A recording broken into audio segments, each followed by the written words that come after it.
আমাদেরই কথা ছিল মুসলমানের যুবক, তোমাদেরই দায়িত্ব ছিল তোমরা আগত প্রজন্মকে ফিরাবে, দিক দিগন্তে কালেমার পতাকা উড়াবে।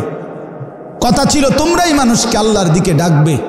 যে চাচা বুড়ো হয়ে গেছে, যে চাচা 70 বছর, ওনার তো আর শরীর নাই, সুস্থতা নাই, কিন্তু তুমি নওজোয়ান, তো এখনো ইচ্ছে করলে সারা রাত মেহনত করলেও কিছুই হবে না। 18 বছরের যুবক, 20 বছরের, 25 বছরের নওজোয়ান, তোমরা যদি ইচ্ছা করো তাইলে তো তোমরা সারা রাত পরিশ্রম করতে পারবা, সারা দিন পারো। কিন্তু তুমি বন্ধু সারা রাত সারা দিন জিন্দিগিটা, এত সুন্দর যৌবনের সময়টাকে শুধুই মোবাইল, শুধুই নারীর ছবি, শুধুই উলঙ্গ দৃশ্য, শুধুই জিনা ব্যভিচারের কল্পনা, শুধুই কোনো একটা নারী মেয়েকে নিয়ে জল্পনা কল্পনা, অসৎ কিছু বন্ধুদের সাথে আড্ডা, আর ঘন্টার পর ঘন্টা শুধু একটা চুল মাথার এটাকে ফিরানোর জন্য পিছনের দিকে, এই এক ফালতু কাজ। আহা বন্ধু, এটা সুস্থ স্বাভাবিক মানুষ হয় কেন? তুমি ইনসাফের সাথে, আমি তোমার বিবেকের কাছে ছেড়ে গেল, একজন সুস্থ স্বাভাবিক মানুষ সে এতটা আত্মভোলা হয় কিভাবে? এতগুলো নারী দেখে শেষ পর্যন্ত টার্গেট কি, উদ্দেশ্য কি? সারা রাত উলঙ্গ ছবি দেখে পরে ফলাফলটা কি? এরপরে কি? সারাদিন বন্ধুদের সাথে আড্ডা দেওয়ার ফলাফল কি? তোমার এই বিচিত্র মডেলের চুল, এগুলো দেখে এই পর্যন্ত তোমার কি লাভ হয়েছে? দেশ জাতির কার কি ফায়দা হয়েছে? কি অর্জনটা কি? আমি একটু শুনি। এটার বরকতে এসএসসিতে গোল্ডেন, বলেন। মোবাইল টিপতে টিপতে ইন্টারে গোল্ডেনে প্লাস, তো কি হলো? অর্জন কোথায়? মানে আখেরাত বাদ দিলাম, কথা বোঝেন নাই। কবর হাসর হেডি বাদ দেন, থুন আচ্ছা রাখলাম, দুনিয়ার অর্জন কি? বলেন ছেলেরা, বলো ভাইয়া, একজন একজন বলো দোস্ত।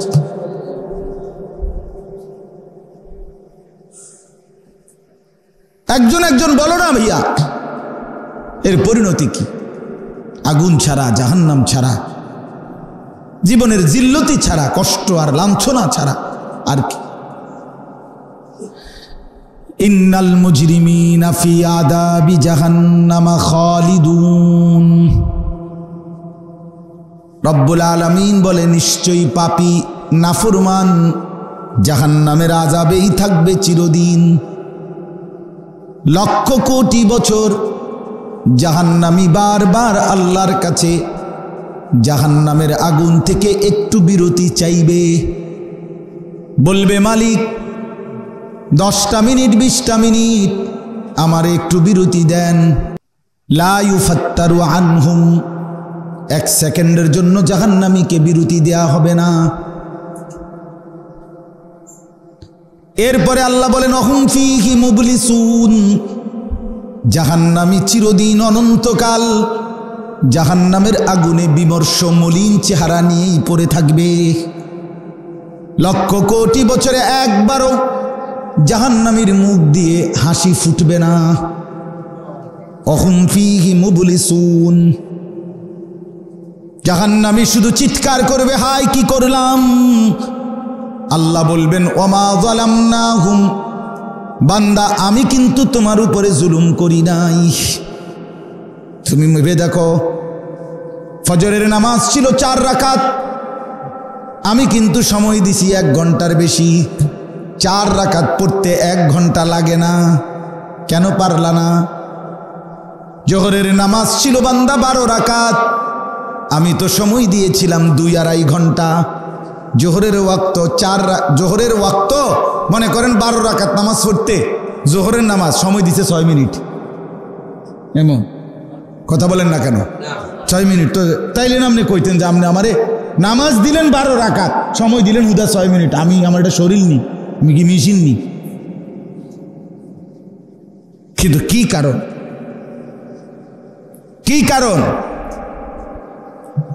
বলেন বাবা, বলেন যুবক, কেন আসরের নামাজ পড়তে পারলেন না? সময় পান নাই।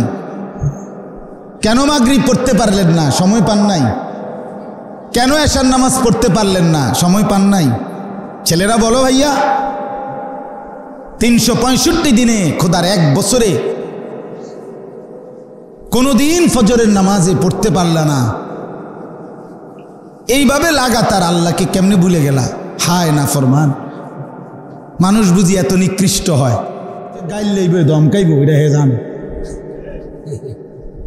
শতকরা 90% ছাত্র ছেলেই জানে যে ধমকাইব, সত্য কথা বলবো, তাইলে তারপরও তো সেই ধাক্কাটাই শুনতে আসছে। অতএব হতাশ হওয়ার সুযোগ নেই, হতাশ হওয়ার সুযোগ নেই।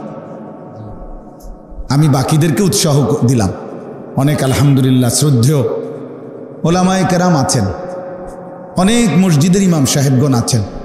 আপনাদের কাছে আমার বিনীত অনুরোধ, শতভাগ দিল নিয়া আল্লাহর জন্য আপনি বলতে থাকেন। ফলাফল হইতে পারে 30 বছর পরে মিলবে, 30 বছর মিলবে। আলহামদুলিল্লাহ আমি তো সেই 2005 সন থেকে এই টুকটাক অল্প স্বল্প আল্লাহর কথা বলার সুযোগ আল্লাহ যে দুধ দিছেন বলতে থাকছে। তা আজকে 2024 পর্যন্ত এসে 19 বছর, তো 19 বছর পরের খবর এটা। কিন্তু আমি আল্লাহ তাআলার দয়ায় সর্বোচ্চ আন্তরিকতা নিয়ে বলার চেষ্টা করি। তো এই জন্য আমি বললাম, আমি অনেক আলেম ওলামা আপনাদের সবার কাছে অনুরোধ, মুসলমানের এই ছেলেদেরকে কে ফিরাবে বলে? মুসলমানের এই নতুন উঠতি প্রজন্ম, এদেরকে কে ফিরাবে? সবাই মিলে ভাবি জনপ্রিয়তা এটা ধোঁকা। কারো কথা শুনতে হয়তো 500 জন আসবে, কারো কথা শুনবে 5 জন, অসুবিধা কি? আমি বললে শুনবে কে? আরে বলেন কি আপনি?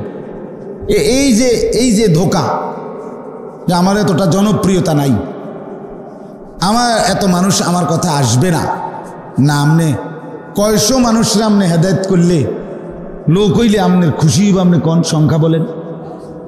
ঠিক না হুজুর? আপনি একটা সংখ্যা বলেন যে আমি ওয়াজ করুন, শর্ত হইলে কমপক্ষে 500 লোক বোয়ার থাকতে হইব। তো এইটা কি কোরআন সুন্নাহর কথা? তাইলে আমি সেদিন ক্যান্টনমেন্ট হজ্জের প্রশিক্ষণেই, গত সপ্তাহে হজের প্রশিক্ষণে সকালবেলা 1.5 ঘন্টা বয়ান করছে। একেবারে গুণা 7 জন মানুষ, বেশতির কোনো সিস্টেমে না যে ফরেজ আরও লোক আইব না, যে হাজি যে কয়জন এই কয়জন, তো এটা আলগা মানুষ কিনতে আইব, বুঝছেন না? খালাস, আল্লাহর জন্য বলা, আল্লাহর জন্য বলে যাও। পূর্ণ বৃষ্টিও যে কয়দিন হয়েছে, আমি ও কয়দিনও কোনো মসজিদে 20-25 জন মানুষ হয়েছে, 40 জন হয়েছে, আলহামদুলিল্লাহ বলার চেষ্টা করছি। উদ্দেশ্য কেরামতি বুঝানি না যে আপনি এটা বিষয়টা আইডিয়া করবেন যে কত বড় বুজুর্গ, না না, কসম আল্লাহর এটা বুঝানো না, আপনি এটা বুঝানো না। বুঝানোর উদ্দেশ্য হলো যে হতাশ না হওয়া, ছেড়ে না দেওয়া, বরং আপনাদের সমস্ত উলামায়ে কেরাম, মসজিদের ইমাম সাহেবদের কাছে আমার, বাকিদের কথা আমি বলতেছি, বাকি আপনাদের কাছে আমার প্রথম অনুরোধ, এটা আমার দিলের অনেক বড় হিম্মত আলহামদুলিল্লাহ বাড়ে যে এই পরিমাণ নওজোয়ান নালে শুনতে আসলো, কি বুঝাই গেল আল্লাহর কথা বিফলে যায় না, মেহনত বিফলে যায় না, ইনশাআল্লাহ এখান থেকেই ফিরবে। প্রতিদিন কসম আল্লাহর, প্রত্যেক দিন মুসলমানের যুবক আল্লাহর দিকে ফিরতেছে। আপনাদের আমাদের কাছে মনে হয় আর কি যে নাফরমান বেশি, না, ইমানদারও বাড়তেছে।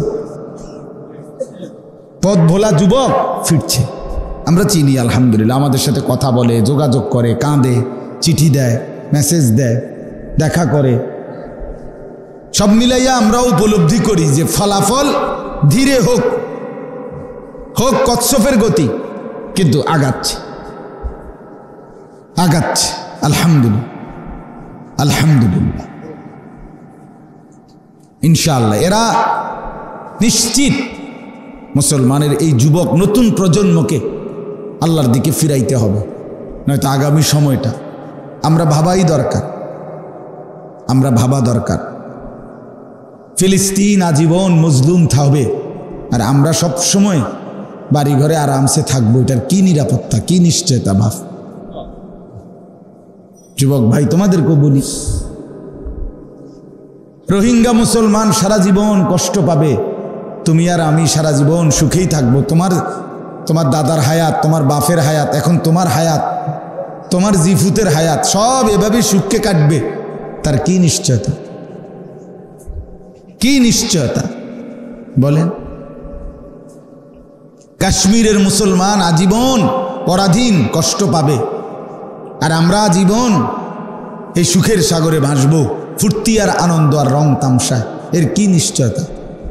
আমরা সবাই জোনায়েদ বাগদাদি না? কথা বলেন না? আমরা সবাই জোনায়েদ বাগদাদি। তো আমাদের উপরে আল্লাহর আযাব আসতে পারে না? আমাদের উপরে দুশমনের আক্রমণ হইতে পারে না? তো আজীব ব্যাপার। এই জন্য বুঝা দরকার, ভাবা দরকার। ফাফিররু ইলাল্লাহ ইন্নী লাকুম মিনহু নাযীরুম মুবিন। আল্লাহ কোরআনে বলছে, বন্ধু আপনি বলেন যে ও দুনিয়াবাসী, তোমরা সব দৌড় দিয়া আল্লাহর দিকে আইসা পড়ো। ফাফিররু মানে হলো দৌড়াই আসো, দৌড় দাও, এই তাড়াতাড়ি বেড়া, বৃষ্টি এলেইছে বেড়া, বিদ্যুটুক, কথার কথা। তো আল্লাহ তাআলাও যেন বলতেছে, নবী বলেন না যে দুনিয়াবাসী জলদি জলদি আল্লাহর দিকে চলে আসো, আযাব আসতেছে, গজব আসতেছে, আগুন জ্বলবে। ফাফিররু ইলাল্লাহ ইন্নী লাকুম মিনহু নাযীরুম মুবিন। নবীজি বলছে, আল্লাহর কোরআন এটা ভাইয়া, আল্লাহ বলছে আপনি বলেন যে দুনিয়াবাসী নিশ্চয়ই আমি মুহাম্মদ তোমাদের জন্যে আল্লাহর পক্ষ থেকে সুস্পষ্ট ভয় প্রদর্শনকারী। ওয়ালা তাজালু মাআল্লাহি ইলাহান আখার।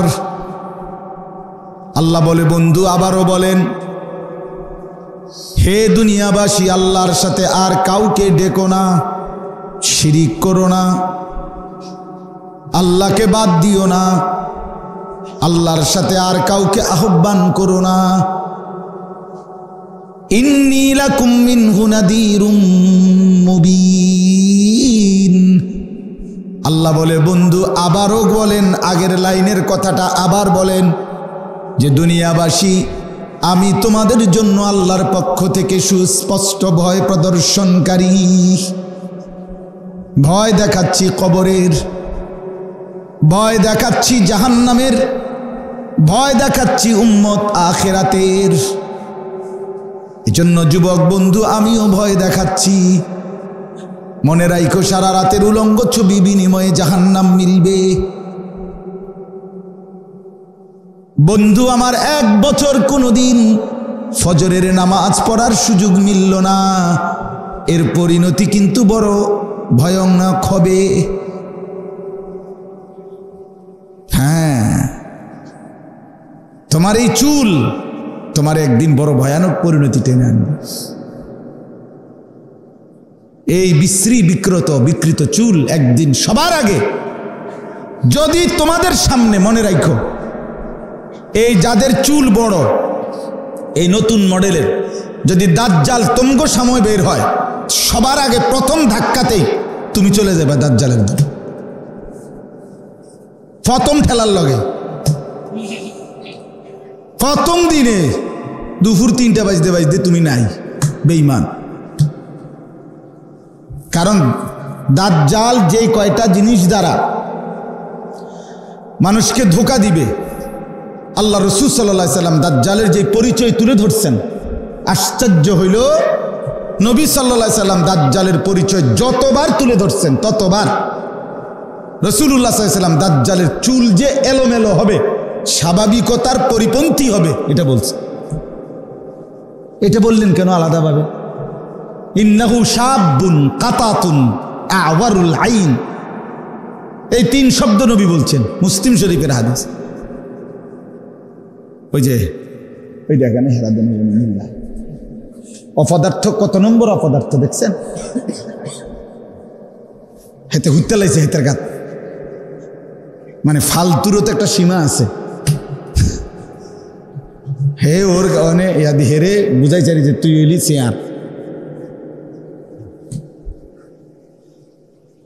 বেওকুফ বেটা,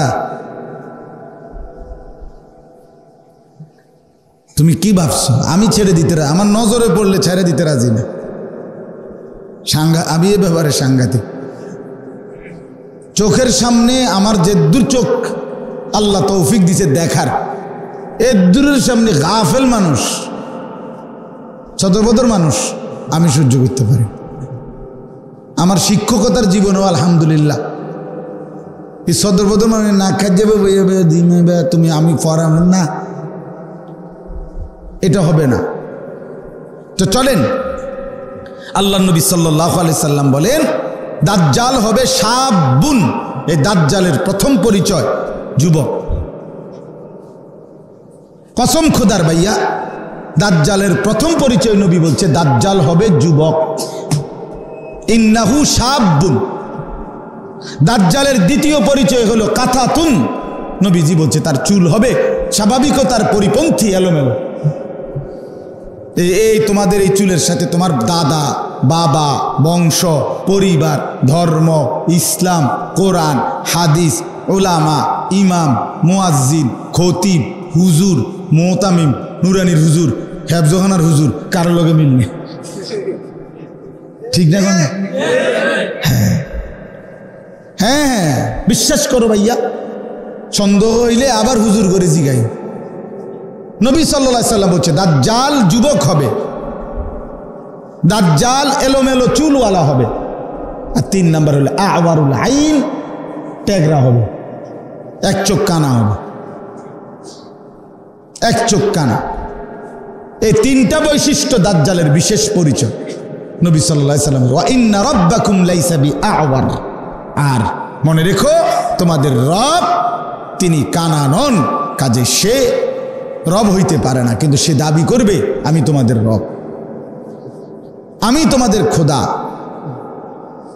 লোকেরা কোটি কোটি মানুষ 40 দিনের ব্যবধানে, আল্লাহ নবী সাল্লাল্লাহু আলাইহি সাল্লাম বলেন কোটি কোটি কোটি ইমানদার মাত্র 40 দিনের ভেতরেই দাজ্জালের খপ্পরে পড়ে জীবনের তরে নিজের ঈমান দাজ্জালকে দিয়ে নিজে দাজ্জালকে খোদা মনে করে বেঈমান হয়েছে।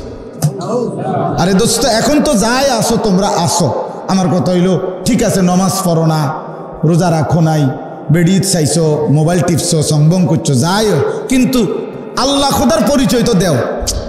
কথা বোঝো নাই আমার? একটা ছেলে এখানে আসেনি এরকম যে হেতু অস্বীকার করে যে নাই মুসলমান না, আছে এমন কেউ এখানে? নাই, আশা করি নাই, ইনশাআল্লাহ নাই এমন। তাইলে সে তো দূর মানে আমি মুসলমান।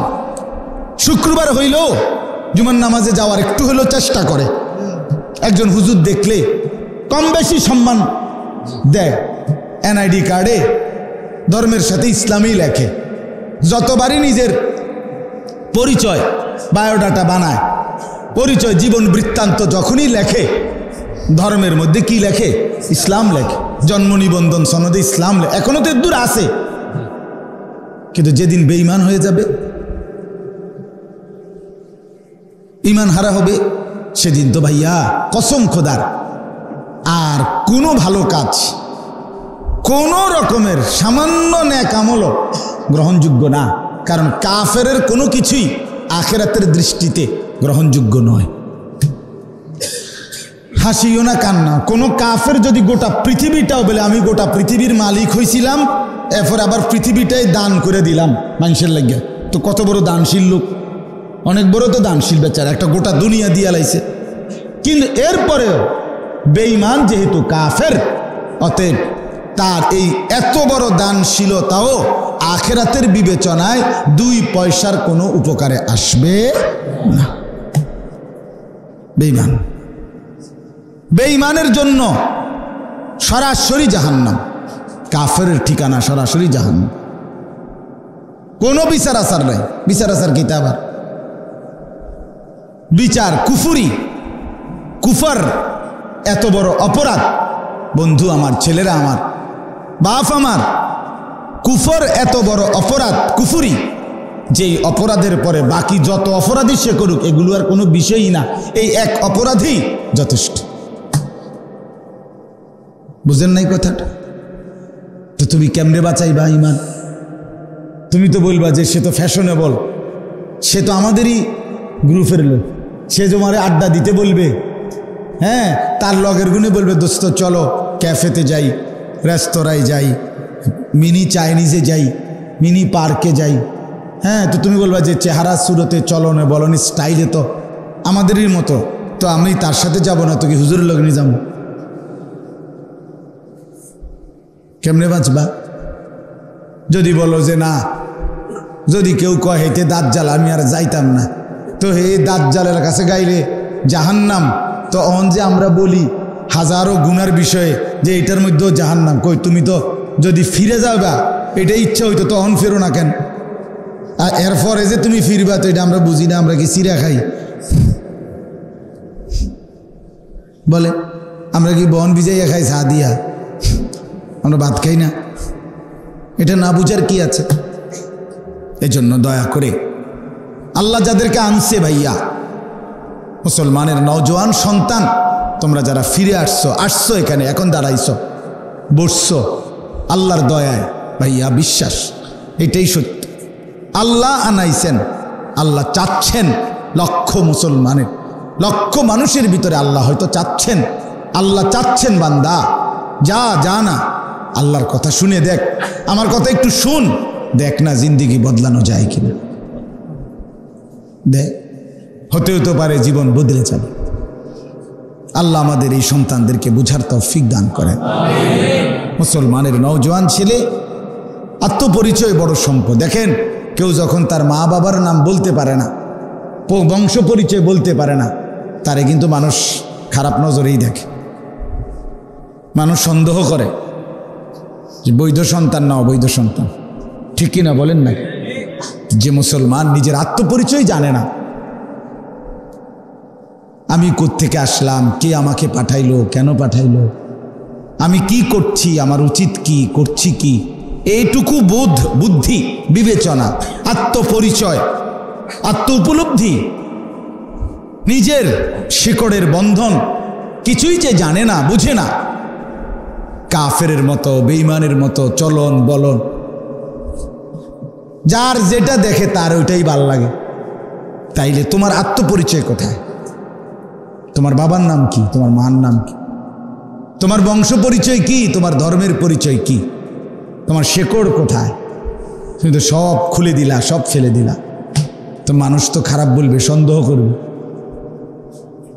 এই জন্য আত্মপরিচয় ভুলে যাওয়া, নিজের পরিচয় ভুলে যাওয়া, এটা অনেক বড় লানত, অভিশাপ, অনেক বড় মুসিবত, অনেক বড় মুসিবত। রাসূলুল্লাহ সাল্লাল্লাহু আলাইহি সাল্লামের একজন সাহাবীর কথা শুনেন, ওনার নাম ছিল রিবিঈ ইবনে আমের রাদিয়াল্লাহু তাআলা আনহু। নামটা একটু কঠিন, রিবিঈ। এই সাহাবী পারস্যে যুদ্ধে গেছে, তো যুদ্ধে যাওয়ার পরে প্রথম উনি পারস্যের সেনাপতির রাজ দরবারে, পারস্যের সেনাপতির কাছে একা গেছে, উনি প্রথম দূত হিসাবে মুসলমানদের পক্ষ থেকে। পারস্য মানে এখন যেটারে ইরান বলে এবং তার আশপাশ, এখনকার শুধু যেটুকু ইরান এতটুকু না, আরো বড় ছিল তখন পারস্য সাম্রাজ্য। তো এই সাহাবী রিবিঈ ইবনে আমের হযরত ওমর রাদিয়াল্লাহু তাআলা আনহুর জামানায় উনি গেছেন এই পারস্যের, ওনারা যুদ্ধে গেছেন সাহাবীরা, তো উনারে পাঠাইছেন দূত। তো পারস্যের সেনাপতির খাস কামরায় উনি গেছেন, যাওয়ার পরে উনি সাইজে খাটো ছিলেন একটু, এই সাহাবী বেটে ছিলেন, ওনার যে কোমরে তরবারি ছিল, এই তরবারি ওনার চাইতে লম্বা ছিল, এই জন্য তরবারি হাতে ধরে ধরে উনি হাঁটতেছিলেন, মানে এটা পুরা কুলাই চাটতেছেন এটা লইয়া, উনি সাইজের কারণে। তো পারস্যের সেনাপতি বলল, তোমরা এই কেন আসছো আমাদের এই অঞ্চলে, সেই আরব থেকে, মক্কা থেকে, মদিনা থেকে, ওইখান থেকে আসছো কেন? তো উনি প্রথম এই যে জবাবটা দিছে, দুইটা কথা জিজ্ঞাইছে পারস্যের সেনাপতি, তোমাদেরকে কে পাঠাইছে, আর হলো কেন আসছো? তো উনি বলছে ইন্নাল্লাহা ইবতাআসানা। এক নম্বর প্রশ্নের উত্তর হলো আমাদেরকে আমাদের আল্লাহ পাঠাইছে। দুই নম্বর প্রশ্নের উত্তর হলো কেন আসছি, লিনুখরিজা মান শাআ মিন ইবাদাতিল ইবাদ ইলা ইবাদাতি রাব্বিল ইবাদ। আমরা আসছি আল্লাহর ইচ্ছায় মানুষকে মানুষের গোলামি থেকে মুক্ত করে রবের গোলামির দিকে ফিরায় নিতে। মিন ইবাদাতিল ইবাদ ইলা ইবাদাতে রব্বিল ইবাদ, মানুষের গোলামি থেকে ফিরায়া রবের গোলামির দিকে নিতে। অমিন দাইকিল আদিয়ান ইলা আদলিল ইসলাম, পৃথিবীর সমস্ত ধর্মের সংকীর্ণতা থেকে মুক্ত করে সুপ্রশস্ত ইনসাফপূর্ণ ধর্ম ইসলামের দিকে ফিরায় আনতে। অমিন দাইকিদ দুনিয়া ইলা সাআতিহা, এই এবং বলছে সংকীর্ণ এই দুনিয়ার মোহ থেকে মুক্ত করে সুপ্রশস্ত জান্নাতের বিশাল উদ্যানে ফিরায় নিতে। এই তিন জিনিস। কেন আসছি? মানুষের গোলামি থেকে মুক্তি করে রবের গোলামির দিকে, আল্লাহর ইবাদতের দিকে নিতে এসেছি। এই পৃথিবীর সমস্ত ধর্মের অমিন জাউরিল আদিয়ান, জুলুম অত্যাচার থেকে ইসলামের ইনসাফ আদালতের দিকে ফিরায় আনতে, সংকীর্ণ দুনিয়া থেকে মুক্ত করে সুপ্রশস্ত আখিরাত জান্নাতের মেহমান বানাতে। তখন ওই সেনাপতি বলছে, এই তিন শব্দ তো বলছে, তাহলে পৃথিবীতে কালজয়ী ইতিহাস যে মুসলমান এই পৃথিবীর দিক দিগন্তে কালেমার পতাকা ছড়াইছে, শুধু দেশ দখল আর ভূমি দখল এটার জন্য নয়, বরং মানবতাকে বাঁচাইবার জন্য, আল্লাহর দিকে ফিরাবার জন্য। তো আমরা কিতাবে পড়ছি, ওই সেনাপতি তখন বলছে, যদি আমরা তোমাদের কথা না মানি কি করবা? বলছে তাইলে জিজিয়া, কর দিতে হবে আমাদেরকে। বলছে যদি করও না দেই তো কি করবা? তখন তিনি বলছে এই তলোয়ার তখন ফায়সালা করবে। তখন ওই সেনাপতি উনারে বলছে, তুমি যুদ্ধ করবা নাকি?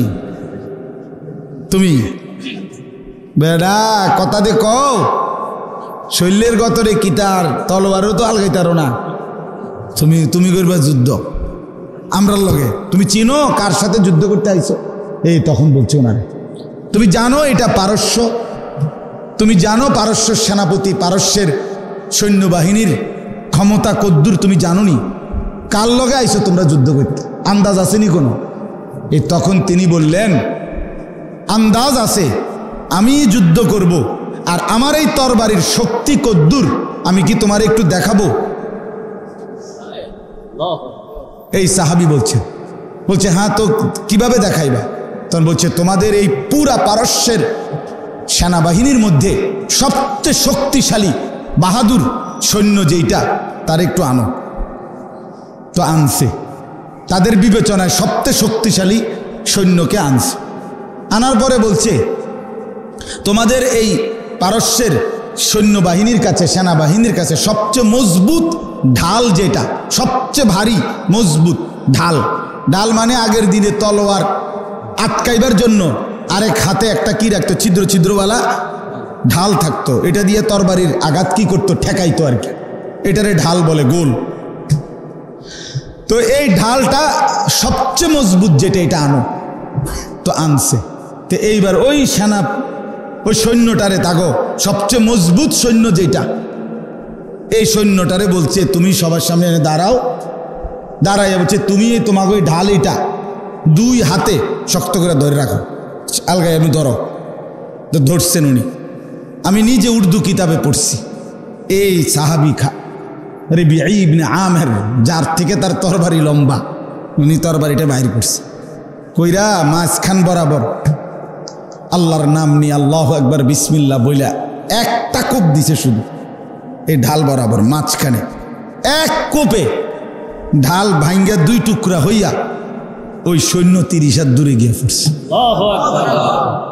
তখন বলছে সেনাপতি, আন্দাজ হইছে তলোয়ারের চাইতো তলোয়ার চালাবে যে হাত, সে হাতের শক্তি কিছু কি টের পাইছো? কে যুদ্ধ করবে এবার আন্দাজ হইছে? হযরত খালিদ ইবনুল ওয়ালিদ। এরপরে তিনি সেনাপতিকে বললেন, ওনাকেও জিজ্ঞেস করছে, খালেদ তুমি এই অল্প মানুষ নিয়ে আসছো এত বড় সাম্রাজ্যের বিরুদ্ধে যুদ্ধ করতে? এই তখন তিনি বলছিলেন সেনাপতিকে, শোনো, তোমাদের সৈন্য সংখ্যা বেশি, আমার সৈন্য একদম কম, তবে একটা শুধু পার্থক্য মনে রাখো, আমি অল্প সংখ্যক এমন জানবাজ সৈন্য নিয়ে আসছি, তারা কসম আল্লাহর মৃত্যুকে তারা এতটা পছন্দ করে তোমরা বেঁচে থাকতে যতটা পছন্দ করো। ওরা মৃত্যুকে এতটা তালাশ করে তোমরা জীবনকে যতটা তালাশ করো। এটাই হলো শুধু পার্থক্য।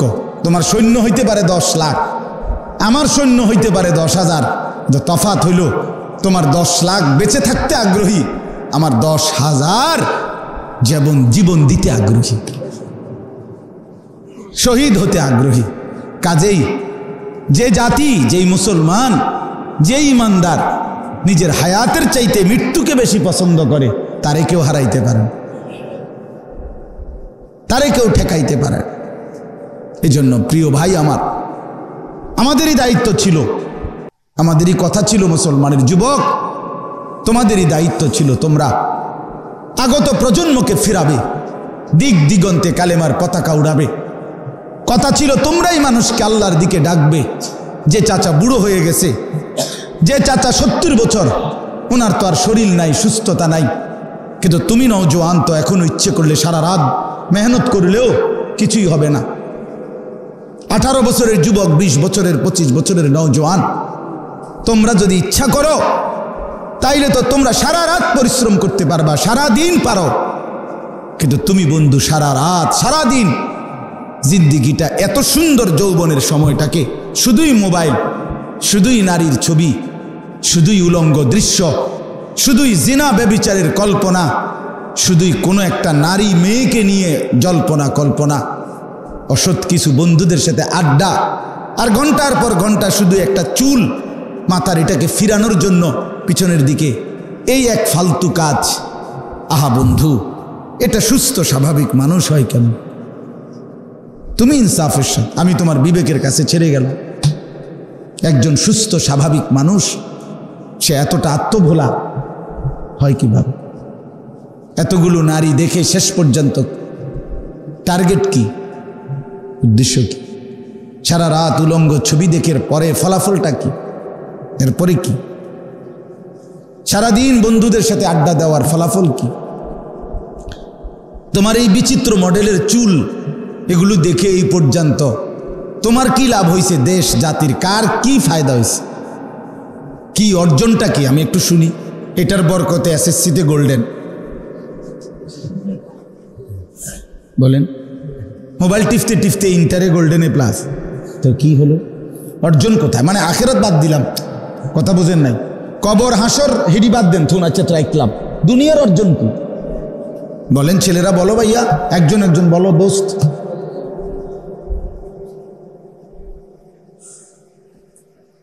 একজন একজন বলো না ভাইয়া, এর পরিণতি কি? আগুন ছাড়া, জাহান্নাম ছাড়া, জীবনের জিল্লতি ছাড়া, কষ্ট আর লাঞ্ছনা ছাড়া আর কি? ইন্নাল মুজরিমিনা ফি আযাবি জাহান্নামা খালিদুন। রব্বুল আলামিন বলে, নিশ্চয়ই পাপী নাফরমান জাহান্নামের আযাবেই থাকবে চিরদিন। লক্ষ কোটি বছর জাহান্নামী বারবার আল্লাহর কাছে জাহান্নামের আগুন থেকে একটু বিরতি চাইবে, বলবে মালিক 10টা মিনিট 20টা মিনিট আমার একটু বিরতি দেন। মোটরসাইকেলওয়ালা, মোবাইল এটা বাহিরে গিয়ে ছবি তোলো, বাহিরে গিয়া, এই ফালতু বেটা, বাইরে গিয়ে ছবি তোলো বেটা, যাও বেটা।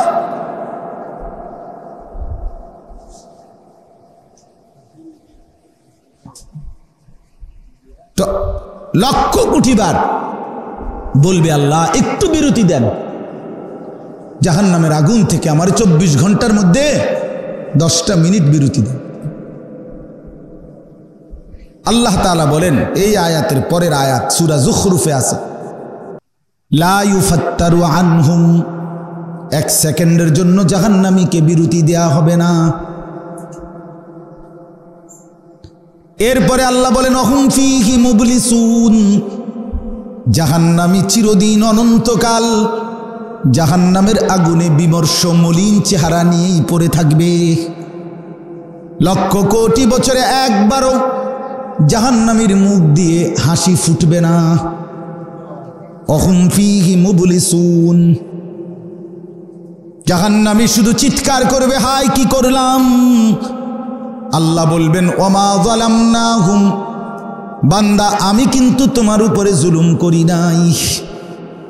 তুমি ভেবে দেখো, ফজরের নামাজ ছিল 4 রাকাত, আমি কিন্তু সময় দিছি 1 ঘন্টার বেশি। 4 রাকাত পড়তে 1 ঘন্টা লাগে না, কেন পারলা না? জোহরের নামাজ ছিল বান্দা 12 রাকাত, আমি তো সময় দিয়েছিলাম 2-2.5 ঘন্টা। জোহরের ওয়াক্ত জোহরের ওয়াক্ত মনে করেন 12 রাকাত নামাজ পড়তে, জোহরের নামাজ সময় দিছে 6 মিনিট। এমন কথা বলেন না কেন? 6 মিনিট তো তাইলে আপনি কইতেন যে আপনি আমারে নামাজ দিলেন 12 রাকাত, সময় দিলেন হুদা 6 মিনিট। আমার এটা শরীর নি, আমি কি মেশিন নি? কিন্তু কি কারণ? কি কারণ বলেন বাবা, বলেন যুবক, কেন আসরের নামাজ পড়তে পারলেন না? সময় পান নাই। কেন মাগরিব পড়তে পারলেন না? সময় পান নাই। কেন এশার নামাজ পড়তে পারলেন না? সময় পান নাই। ছেলেরা বলো ভাইয়া, 365 দিনে খোদার 1 বছরে কোনদিন ফজরের নামাজে পড়তে পারলা না, এইভাবে লাগাতার আল্লাহকে কেমনে ভুলে গেলা? হায় না ফরমান। মানুষ বুঝি এত নিকৃষ্ট হয়? মুসলমান বুঝি এত বড় জানোয়ার হয়? মুসলমান এত বড় হাইওয়ান কেমনে হয় যে 1 বছরে কোনোদিন তার একবারও মনে পড়ল না ভোরের আলো কেমন, ভোরের আকাশ কেমন, ভোরের ফজরের আজান কেমন? হায় আল্লাহ, রীতিমতো এটা গবেষণার বিষয়। ভেবে দেখেন, ওই বাপ কেমনে ঘুমায়, ওই মা কেমনে ঘুমায়, ওই ঘরের মানুষগুলো কেমনে রাত কাটে, কেমনে সকালবেলা জেগে ওঠে, কেমনে এরা কিভাবে পরিচয় দেয় তারা মুসলমান, যারা বছরের পর বছর দিনের পর দিন কখনোই ছেলে মেয়ে নারী পুরুষ ফজরের নামাজ পড়ে না। আহা, তো আল্লাহ তাআলা বলেন ওমা যালামনাহুম, বান্দা আমি জুলুম করি নাই, ওয়ালাকিন কানু হুমুজ জালিমিন, বরং তোমরাই জুলুম করেছো। আমি বান্দা 60 বছর হায়াত দিছি, 60 বছরও বুঝি আল্লাহর কোরআন, একটা আল্লাহর কোরআন 10টা সূরা বুঝি শুদ্ধ করতে পারলা না। এটা বুঝি কথা? চাচারা আপনাদেরকে বলি, এটা তো আশ্চর্য বিষয়। আমি শুধু এইটা বলার কারণে এই দাওয়াতটা ডেটটা দিছি। এই বলছে শুধু যেটা বয়স্কদের জন্য কোরআন শিক্ষা। কসম, আমি আশ্চর্য লাগছে, এটা শুনেই ভাল লাগছে, শুনেই ভাল লাগছে আমার কাছে। এই জন্য আরে মুরব্বীরা 40 বছর 45 বছর যাদের বয়স, মধ্যবয়সী কিংবা বয়স্ক লোক, 40 বছর হায়াত পাইয়া 40 বছরে 365 দিন করে গুনলে কতগুলো দিন, 60 বছরে কতগুলো দিন, এত লম্বা হায়াত পেয়েও আল্লাহর কোরআন, যেই জবান আল্লাহর দেওয়া, যেই শব্দ উচ্চারণের শক্তি আল্লাহর দেওয়া, আহা যে লোকটা বোবা, সে কত কথা বলতে চায় কিন্তু কিছু বলতে হবে। আমার বাসার পাশে একটা ছেলে আছে, বিশ্বাস করেন তার চেহারাটা এত সুন্দর, চাঁদের মতো চেহারা। এরকম 12-14 বছর ছেলেটার, 12 বছর হইব, পোলাটা এত সুন্দর, এত মায়ার চেহারা তার, তাকাইলে মানে যে কেউ আদর করতে মন চাইবে তাকে মাথায় হাত বুলাই দিবে। কিন্তু ছেলেটা বোবা, কথা কইতে না। আমি কত সময় দেখি সে যে আমারে দেখলো এমন এমন করে, মানে কি যে কইতেছে তার ভিতরটা ছিঁড়া যাইতেছে। আর আমি কতগুলো কথা জীবনে বলতে পারলাম। আমার ছোট বাচ্চাটা 2.5 বছর হবে, মেয়েটা রাত্রে 1:30-2টা বাজে বসে থাকে, আইলে কত কথা কয়। গেলে বাসায়, আব্বু আমি ঘুমাও না এখন, আব্বা না এইটা জিগাইবো ওইটা জিগাইবো। আল্লাহ করে যাইবেন আমি, কেমনে যাইবেন? এই শুধু আজ যে কয়দিন ধরে শুধু সারাক্ষণ শুনছি আমি বাচ্চার মার কাছে যে আমি হজে যাব, এই শুধু এটাই জিগাইবো, আল্লাহ করে যাইবেন আব্বু, আল্লাহ করে যাইবেন, কেমনে যাইবেন? তাইলে বাচ্চা তো বাচ্চা, এক কথা মনে 100 বার জিগায়, না বললে কাঁদা দেয়। যে মানুষটা কথা বলতে পারে না, সে জীবনে তার কত স্বপ্ন কত আবেগ বলতে পারেনি। যে চোখে দেখে না, হ্যাঁ, যে চোখে দেখে না, সে পৃথিবীর এই রং, কত কিছু বৈচিত্র্যময় এই পৃথিবীতে, কত আয়োজন আল্লাহর, গাছপালা, তরু লতা, বৃক্ষ, আসমান জমিন, নারী পুরুষ, হাসি কান্না, রং বেরং, কিছুই তো দেখে না। আমার মাদ্রাসায় গতকালকে বাংলাদেশের একজন আন্তর্জাতিক হাফেজ, বহির্বিশ্বে প্রায় 3 বার আন্তর্জাতিক পুরস্কার প্রাপ্ত, বিশ্বের 70-75টা দেশের সাথেও পুরস্কার পাইছে, অন্ধ একজন হাফেজ, একেবারে অন্ধ, তানবীর, হাফেজ তানবীর এলা আমাদেশে আসছে গতকালকে, অনেক আর আগের দিন আসছে, গতকালকে দুপুরবেলা গেছে, রাত্রে ছিল। পড়া শুনলে কোরআন শরীফ কলিজা ঠান্ডা। আমি তখন বললাম, হায় চোখের মানুষরা, চোখওয়ালারা, এরার সামনে যদি ফেরেশতা আল্লাহর কাছে এগোরে, এই অন্ধ যারা কোরআন হাফেজ, অন্ধ যারা আল্লাহর কোরআন শুদ্ধ পড়ে, তারারে দাঁড় করাইয়া দিলে, আল্লাহ যদি, ফেরেশতা যদি বলে, আল্লাহ এই চোখওয়ালা যাদের কোরআন শরীফ অশুদ্ধ, এগোরে একটু শুধু জিগান যে এই অন্ধ লোকটা যদি আল্লাহর কোরআন এতটা সুন্দর করতে পারে, এদের জবাব কি? হ্যাঁ, কি জবাব? স্কুল পড়ুয়া ভাইয়া, তুমি কি জবাব দিবা? কি ব্যস্ততার কারণে আল্লাহর কোরআন পড়তে পারো নাই? বাংলা, অঙ্ক, ইংরেজি, পদার্থ, জীববিজ্ঞান, রসায়ন বিজ্ঞান, এইটা তোমারে এইভাবে ডুবাইয়া দিল, মানে বুঝাইয়া দিল, তোমার দিলে বসাইয়া লাইল, যার কারণে 14 বছর পড়ালেখা করলা, একেবারে অনার্স মাস্টার্স সহ ধরলে তো 16, 17, 18 বছর। এত লম্বা হায়াতে তুমি তোমার মালিকের, যার দেওয়া জবান, যার দেওয়া চোখ, যার দেওয়া হাত, যার দেওয়া শক্তি, যার দেওয়া আসমান, যার দেওয়া জমিন, তার কথা, তার কালাম পড়তেও পারো না। এ কথা দিলের মধ্যে একটু আফসুসও আসলো না? আহা চাচারা, আপনারা হায়াতের লাস্টের টাইমটা আপনাগরে কে বুঝাইয়া দিল যে শেষ বয়স মানে চা দোকানের জন্য? বলেন, শেষ বয়স আল্লাহ তাআলা যাকে লম্বা হায়াত দিছে, তাকে শুধু চা দোয়ানে, বন বিড়ি আর চা আর টেলিভিশনে নাচ গান আর পরের গীবত বদনাম, এই জন্যই তো শেষ হায়াতটা না? শেষ বয়স আল্লাহ এই জন্যই দিছিল নাকি? আমাদের মুরব্বীরা, মাঝ বয়সীরা বছরের পর বছর, দিনের পর দিন হায়াতের এই শেষ টাইমটা সাদো আন্দার লিজ দিয়ে আলেছে ডাইরেক্ট সোজা, হ্যাঁ, না করে হাইতে হাতে তুলে দিছে দিন, যে দোস্ত যে কয়দিন বাসি আল্লাহর রহমতে, আল্লাহর দয়ায় তোরে দিয়া দিলাম, টাইমলি আমু আল্লাহর রহমতে, তুই ঘাবড়াইও না, টুল রাখবাই সিহন টুলটা, আহ কদ্দুর ভালো একটা যদি সোফাত বইতো তো মনটারে বুঝাইতাম যে যাক বেচারা একটা সোফাত বইছে, এটা বালা জাগাত বইছে, একটা সিকন টুল পুরোটা শৈলে আড়ে না এটার ভিতরে, এইটার মধ্যে আবার যে 10টা বছর ধরে বয়া রাখছে।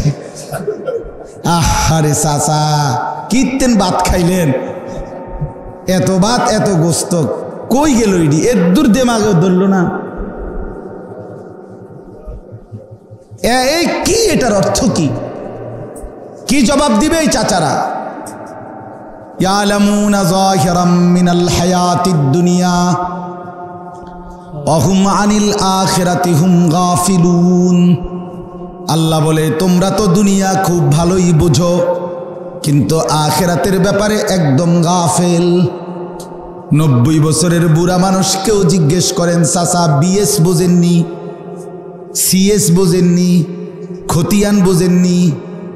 হ্যাঁ, ওই দিনও এক জায়গায় আপনার দেখছি এটা বয়স্ক মানুষ সব বুঝে দুনিয়ার মামলা মেল মিটিং দেন দরবার কাগজপত্র সব বুঝে কিন্তু আলাম তারা সূরাটা শুনে আত্তাহিয়াতু বলতে কবেন আমনে কোন না একটু যে চাচা আমনে কদ্দুর ভাই আপনার বয়স তো 40 কদ্দুর আত্তাহিয়াতুটা সবার সামনে কদ্দুর কর এবার না হুজুর ইডি কইয়া শরম দিয়েন না আমরা বুঝেন তো আমরা সাধারণ মানুষ গ্রামের মানুষ আলাপ করে ছোটবেলায় পড়ছি না মূর্খ সুরুক্ষ মানুষ হ্যাঁ শেষ এই কাসুমাসু এই কথার জবাবে কবরে ফেরেশতাদের কাছে দিলে চলবে তো হাসরের ময়দানে আল্লাহর কাছে বললে চলবে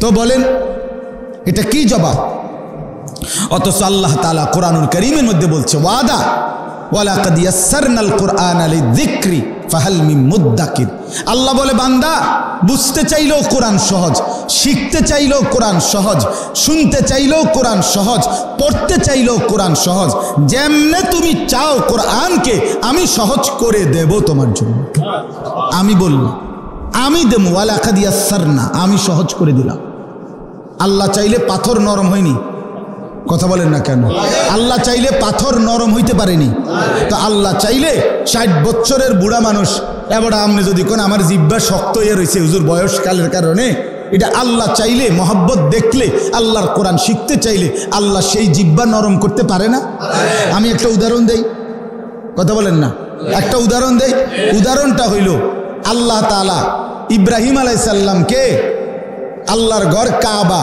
পুনরায় নির্মাণ করতে বলছিলেন ওই যে এই আয়াত পড়ছিলাম তো কাবা ঘর বানাইবার জন্য দেওয়াল গাঁথবার জন্য ইব্রাহিম আলাইহিস সালামের পায়ের নিচে জিব্রাইল আলাইহিস সালাম কোনো বর্ণনায় হলো জান্নাত থেকে কোনো বর্ণনা হলো নির্দিষ্ট কোনো পাহাড় থেকে একটা পাথর আল্লাহর হুকুমে আইনা ইব্রাহিম আলাইহিস সালামের পায়ের নিচে দিয়া দিছেন দেওয়ার পরে আল্লাহ তাআলা এক নম্বরে এই পাথরটাকে এই কুদরতি আল্লাহ এমন শক্তি সিস্টেম দিছে যে পাথরটা প্রয়োজন মাফিক ইব্রাহিম আলাইহিস সালামের জন্য লিফটের মতো উপরে উঠত প্রয়োজন মাফিক নিচে নামতো এটাই লিফট ছিল আচ্ছা এই হলো একটা বৈশিষ্ট্য পাথরের তো পাথরটা এই পাথর তো শক্ত না কথা বলেন না কেন পাথর শক্ত কি না তো এই পাথর একদিন আল্লাহকে যেন বলছে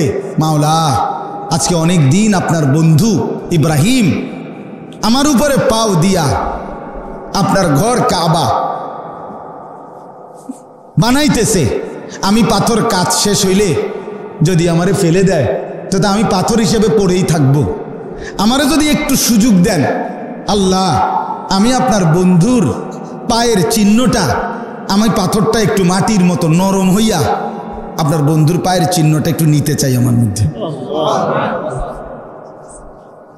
আপনি যদি আপনি পারবেন আপনি চাইলে হবে মাওলা আপনি কদ্দুর আমার সুযোগ দেন আমি একটু নরম হই আর নরম হইলেই তো পাওটা গাইথা যাবে পায়ের চিহ্নটা ডাইবা যাবে না ফ্যাঁকের মধ্যে কাদার মতো তাইলে তো এরপরে শুকায় গেলেই অর্থাৎ এরপরে আমি পাথরে আজীবন আপনার বন্ধুর পায়ের চিহ্ন থাকবে আল্লাহ বলে ঠিক আছে আমি তো সেই আল্লাহ যে দাউদ আলাইহিস সালামের জন্য লোহা কি করে দিছিলাম ওয়া আলান্না লাহুল হাদিদ হ্যাঁ আমি আল্লাহ দাউদ আলাইহিস সালামের জন্য লোহাকে নরম করে দিয়েছি দাউদ নবী লোহা যখন হাত দিয়ে ধরতেন মোমের মতো গলে যেত আর উনি এমনিতেই হাত দিয়েই পুরানো ছাড়া হাত দিয়েই দাও কুড়াল বানায় লাইতেন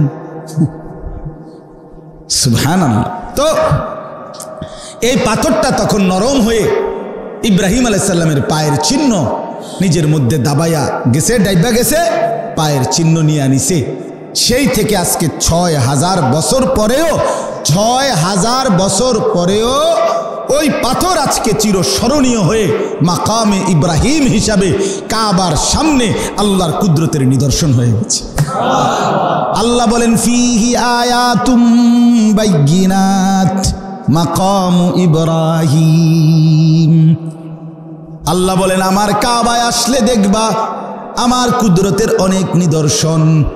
আর কি দেখবা? বাচ্চারা এটা জিজ্ঞেস করে। বাচ্চাকে যদি বলেন অমুক জায়গায় বেড়াইতে নিয়ে যাব, ঘুরতে নিয়ে যাব, বাচ্চা বলবে কি দেখব? যদি বলেন হাতি দেখবা, আর কি দেখব? ঘোড়া দেখবা, আর কি দেখব? পাখি দেখবা। তো রব্বুল আলামিন বলেন, বান্দা আমার কাবা আসলে অনেক কুদরতের নিদর্শন দেখব, দেখাবো। আল্লাহকে যেন বললাম, আল্লাহ কি দেখাবেন? একটা দুইটা বলেন না। আল্লাহ বলে, প্রথমটাই বললাম মাকামে ইব্রাহিম দেখাবো। ইব্রাহিমের পায়ের চিহ্নওয়ালা সেই পাথর দেখাবো বান্দা, যে পাথর দেখলেই তুমি বুঝবা শক্ত পাথর আমি আমার কুদরতে কেমনে নরম হয়। তাহলে পাথর যদি নরম হয় তো আপনার জবান, আপনার জিহ্বা নরম হবে না কেন? কথা বলেন না কেন? আল্লাহর কাছে চাইলে আল্লাহ তাআলা দিতে পারে না? আপনাদের কাছে হাত জোড় করে অনুরোধ, মেহেরবানি করে এই এলাকার চাচারা, বাবারা, এই এলাকার মাঝবয়সীরা, স্কুল কলেজ পড়ুয়া ছেলেরা, বাপ আল্লাহর কোরআন শিখাবার জন্য আপনাদেরকে তারা ইন্তজাম করছে। এরপরও যদি আপনারা না শিখেন, বিশ্বাস করেন আপনারা অন্যদের চাইতেও কবরে বেশি কষ্ট পাবেন। এটা মনে রাখেন আমার কথা। যার ইন্তজাম ছিল না সে তো একটু কোনো নয়সয় কইতে পারব, কিন্তু যার জন্য ব্যবস্থাপনা ছিল, ঘর ছিল, ডাকছে, আহ্বান করছে, বলছে, এরপরও সে পাত্তা দিল না, তো এই গাদ্দারির ফলাফল কিন্তু খারাপ হবে।